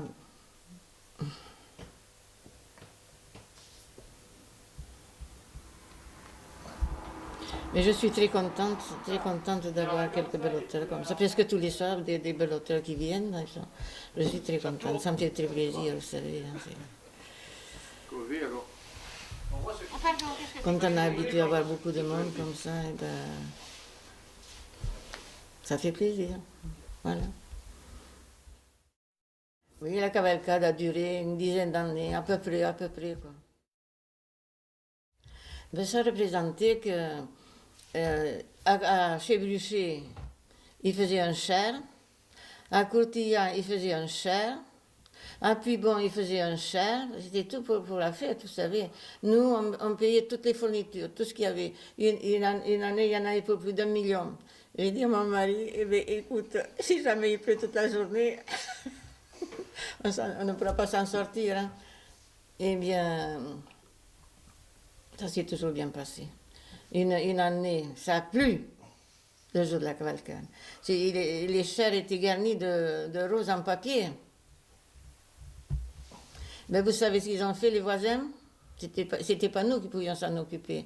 Eh bien, ils ont remplacé toutes les roses et le lendemain, les chars étaient encore très jolis. Voilà. Alors, mais il y avait une ambiance, vous savez, une fraternité, une ambiance, une amitié, c'était formidable. Alors, il y avait M. Bonteau, là, qui entreprenait tout ça, quoi, c'était le chef là-dedans, quoi. Mais tout le monde... moi, je trouvais que j'étais bien, il y avait une bonne entente, quoi. Je suis arrivé en France pour un match de rugby qui était à Béziers en 2002. Et en revenant, j'ai des amis qui habitent à Angoulême et je suis arrêté à Angoulême pour passer quelques jours avec eux. Et les jours est passé, le billet c'était fini. Et finalement, j'ai décidé peut-être je vais rester en France un petit peu. Et j'ai passé du temps avec mes amis et j'ai cherché quelque chose à faire. Et j'ai trouvé un peu de boulot dans le Kennedy à Angoulême. Et en faisant ça, j'ai dit peut-être c'est une bonne idée d'ouvrir un bar. Et j'ai cherché partout pour un bar. Et un jour, en cherchant une maison, je suis passé à Montbron. Et la maison que j'ai vue, c'était un peu trop grande. Mais c'était sur la place de Tilleul. Et j'ai vu que le bar de Tilleul de l'époque, c'était fermé, mais c'était à vendre. Et ça, j'ai fait l'ouverture le 15 mai 2003. Et je suis toujours là. Chantal, ma femme, elle fait des cours de français pour les étrangers. Et c'est comme ça, c'est devenu vraiment un lieu de rencontre ici. Et les deux côtés, je crois, les étrangers et les Français, ils apprécient le contact. Et je suis certain, en fait, qu'ils apprécient le contact. Et c'est aussi une entente cordiale, vraiment, entre les communautés. Et on prend la connaissance de nous, les étrangers, de votre culture. Et c'est important qu'on respecte la culture des Français. On est en France quand même. L'association de jumelage Montbron Askeaton, c'est un petit village presque la même taille que Montbron en Irlande, un petit peu plus petit en fait, un peu plus petit qu'ici. Mais mon objectif par rapport à ça, c'était ma mère en fait qui a créé l'école, le collège à Askeaton. J'ai voulu qu'il y ait un échange entre les deux collèges. Mais pour faire ça, c'était nécessaire de créer l'association de jumelage. Et heureusement, ici, les Français, ils ont tout de suite adapté cette idée. Et ils ont été très, ils ont soutenu l'idée. Ils ont investi beaucoup de temps. Et finalement, on a visité Askeaton, les gens d'Askeaton sont venus ici, et le jumelage, en fait, c'est fait.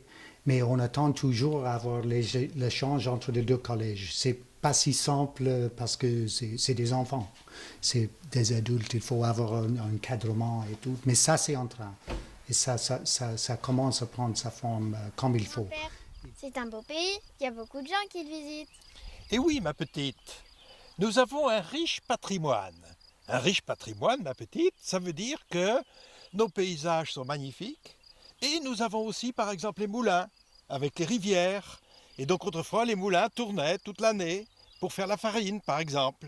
Donc, le tourisme s'est développé à Montbron et dans sa région, comme je crois dans tous les espaces ruraux, dans toute la campagne en France, à partir des années 60. Hein. D'ailleurs, l'office de tourisme à Montbron est né en 1963. Et il s'est développé ensuite grâce à l'implantation d'un village de vacances hollandais à Écura, le village du Chat, grâce au camping du Chambon à Émoutier, et aussi, un peu plus tard, grâce à l'installation de nombreux étrangers, notamment anglais, qui ont racheté des vieilles maisons qui étaient abandonnées par leurs propriétaires, qui les ont rénovées, qui ont transformé ça en gîte ou en chambre d'hôte. Et donc aujourd'hui, ce sont les trois principaux piliers du tourisme ici. Alors qu'est-ce que viennent chercher les étrangers et les visiteurs français ici? C'est ce qu'on voit autour de nous, c'est-à-dire des paysages verdoyants, des paysages vallonnés, des paysages charmants, des activités de nature. Ici, il y a beaucoup de canoë-kayak, par exemple, l'été. Il y a des milliers de descentes de la Tardoire en canoë qui sont faites. Ils viennent aussi voir le patrimoine. Ici, on est au moulin de Menet qui a été racheté par la communauté de communes, rénové et qui est visité tous les étés, qui est visitable tous les étés par les touristes. Qu'est-ce qu'ils viennent voir aussi? C'est toute la randonnée, par exemple. On a 300 km de chemins de randonnée qui sont balisés. Donc ce qui fait que ça fait un tourisme familial, tranquille, de nature. Les gens viennent retrouver un peu de qualité de vie, celle qu'ils n'ont pas dans leur ville quotidiennement, quoi. Donc il y a deux activités un petit peu différentes sur le secteur de Montbron, une activité à la fois sportive et puis une activité touristique. Fort développement, et il y a beaucoup de demandes sur le secteur. Donc une rivière qui est aménagée de glissières, donc les gens ils peuvent descendre le profit de la Tardoire sans avoir à débarquer, en passant les glissières à bateau, en se laissant porter par l'eau, en découvrant les différents paysages qui peuvent les moulins, les châteaux, les monuments qui peuvent avoir en bordure de berge de la Tardoire. Donc une augmentation aussi de la fréquentation touristique du fait qu'il y a un développement sur l'ensemble du Montbronais en termes d'hébergement, et aussi que le secteur plaît, c'est un secteur familial, donc il n'y a pas de... Les gens, il n'y a pas de... C'est pas l'Ardèche où il n'y a pas de magnifiques sites géographiques exceptionnels ou quoi que ce soit. Par contre, il y a des jolis petits bâtiments, des monuments, il y a des petits recoins qui sont sympathiques. Il y a des petits clichés comme ça de photos, des belles images partout, à droite, à gauche. Les gens sont sympathiques.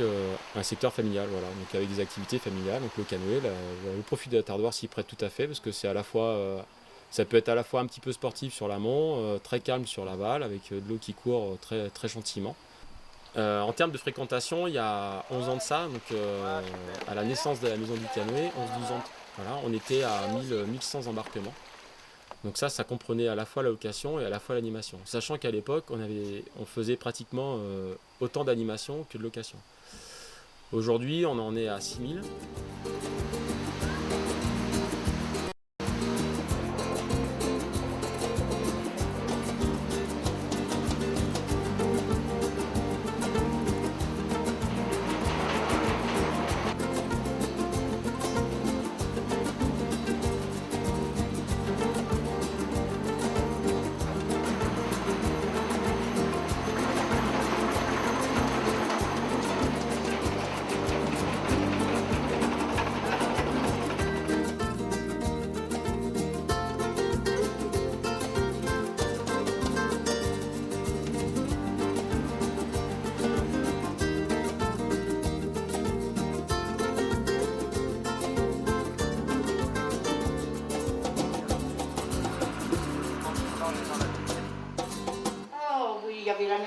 Ici. Il y avait Madame Cartonneau ici.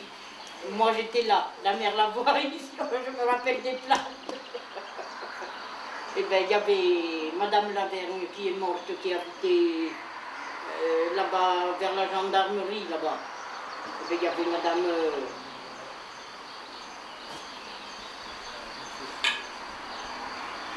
Alors que son mari est mort il n'y a pas si longtemps que ça, en haut de la côte là, de la rampe. Madame Lavaux. Et quand les enfants étaient petits, je le faisais plus souvent. Parce que à cette époque-là, il n'y avait pas de couches comme maintenant. Alors, il fallait y venir plus souvent, là.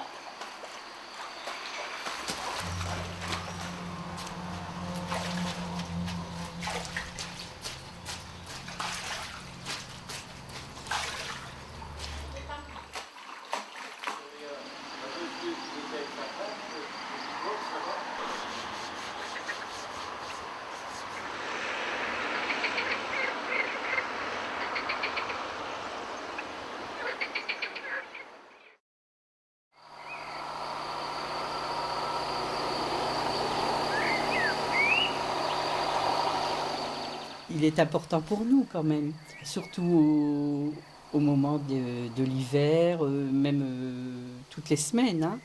Et puis en plus de son petit commerce, si on a un petit service à lui demander, il nous le rend facilement. Je crois que s'il venait à ne plus passer, ça nous manquerait énormément. Et puis il y a le contact humain aussi. C'est pas comme aller dans les grandes surfaces, c'est tout à fait différent. Et c'est vrai que c'est quelqu'un qu'on attend le samedi. Et en plus, il y a toujours le petit moment de convivialité, je dirais. Voilà. Il vit sa vie, sa copine. Et alors, tu peux croquer que, bon, ben, mais ils les prennent tout le temps, bon, ben, ou alors qu'il y a quelqu'un qu'on n'y a pas qui va à Montmelou. Naturellement, qui est normal qu'ils ne les prennent aussi vite que l'hiver. Parce que, comme nous, j'aime bien servir ça à la campagne. Nous. Voilà, le facteur, le boulanger, l'épicier, le boucher, ils voient que dans la semaine, c'est tout ce qu'ils voient. Hein. Il y a un ou deux voisins, c'est tout. Hein. Oui, on n'est pas jeune et on travaille quand même. Moi, je travaille tout le temps. Moi, il faut que je m'occupe, moi, pour bien faire. Je suis bien de m'occuper, moi. À rester chez nous, pourquoi faire? Regarder la télévision, pourquoi faire? Je suis malade que de rester dans mon champ, là. Planter cette vigne, quand on a acheté en 60... on m'en plus, c'est 64 ou 65, je m'en peux plus. Quand même, ça passe quand même. Mais je vais y faire, c'est comme ça. Eh bien, oui, il est mauvais de ma soupe. Io so penso che la frode. Mais maintenant, il y a des... Là, il était bon quand même. Hein.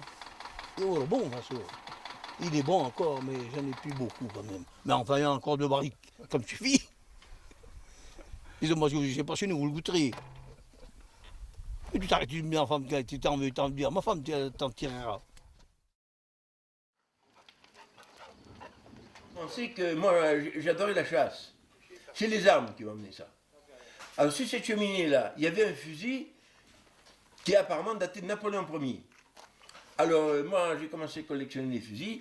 Et puis, ce fusil, quand les Allemands sont venus, parce que pendant la guerre, on vendait des fusils, il fallait apporter les fusils à la mairie. Ce fusil était resté sur la cheminée. Alors, quand les Allemands sont montés là, ma mère l'a vu, elle l'a balancé dans les ronces. Et puis, moi, après, j'avais récupéré ce fusil. Alors, on ne savait pas ce que c'était ce fusil. Et puis, il y avait un gars, un chiffonnier qui était à Montembeuf, le rouge, il était connu. Alors, il y a un gars qui travaille à l'usine, et je lui dis, tu ne saurais pas si il avait une corde de fusil. J'avais récupéré le canon. Je trouve une corde de fusil qui ne s'adaptait pas trop bien. Et puis, quand je suis allé chez Rouget, que j'ai vu tout le barda qu'il y avait, j'ai dit, ça m'intéresse. Et puis, j'ai continué comme ça. Je suis parti de là. Hein. Bon, alors là, c'est l'emblème des compagnons. Alors, l'équerre à l'envers, le compas et la bise aiguë. Alors, la bise aiguë, avant l'équerre, être d'équerre, les compagnons, ils étaient... Alors, la bise aiguë, elle servait à retailler, à creuser les mortaises une fois, et à nettoyer les mortaises, et à tailler les chevilles des charpentes, parce que les vieilles charpentes étaient chevillées. Et alors là, cette douille, c'était pas pour mettre manche, c'était pour mettre de braise avec un bouchon, pour se réchauffer les mains l'hiver, et les sangs sortaient par là. Alors, le nom de bise aiguë, ça vient... paraît-il, les charpentiers avaient tous une belle femme. À la fin des chambres des charpentiers, ils faisaient la bise aiguë. Et le nom de bise aiguë, ça vient de là. Alors ça, c'est une herminette à étrier. Elle n'est pas percée, le manche est retenu par un étrier. Alors c'est une herminette à 2 mains. C'est moi qui refais le manche d'après les bouquins. Et elle était surtout employée par les charpentiers de marine.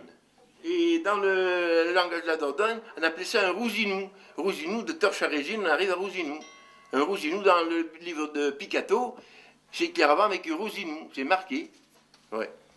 Alors ça, c'est un crochet qui n'est pas, qui a été créé avant le système métrique. Le système métrique a été créé par la Convention en 1792. Alors, il y a des Montbronnais à Paris, il y en a dans tous les pays. Ce sont toujours de bons copains, toujours plein d'entrain. Avec eux, pas moyen de s'ennuyer. Si d'ailleurs vous en rencontrez, vous verrez bien que c'est vrai. Si vous vantez le Chili, la Chine ou l'Australie, ils diront, mon pauvre ami, as-tu vu les rochers de la Forge? As-tu vu les grottes de Montgaudier et du Chambon, les belles gorges? As-tu vu la Tardoire à mener? As-tu vu les caves de la Boulogne, les Boissières et chez Pélé? Tu peux même pousser jusqu'à Rancogne.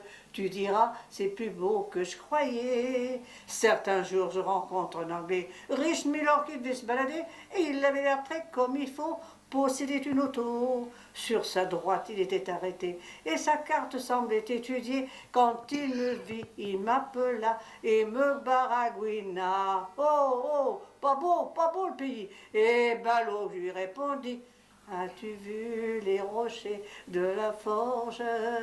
As-tu vu les grottes de Montgaudier et du Chambon, les belles gorges? As-tu vu la Tardoire à mener?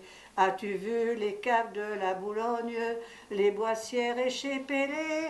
Tu peux même pousser jusqu'à Rancogne. Tu diras, c'est plus beau que je croyais.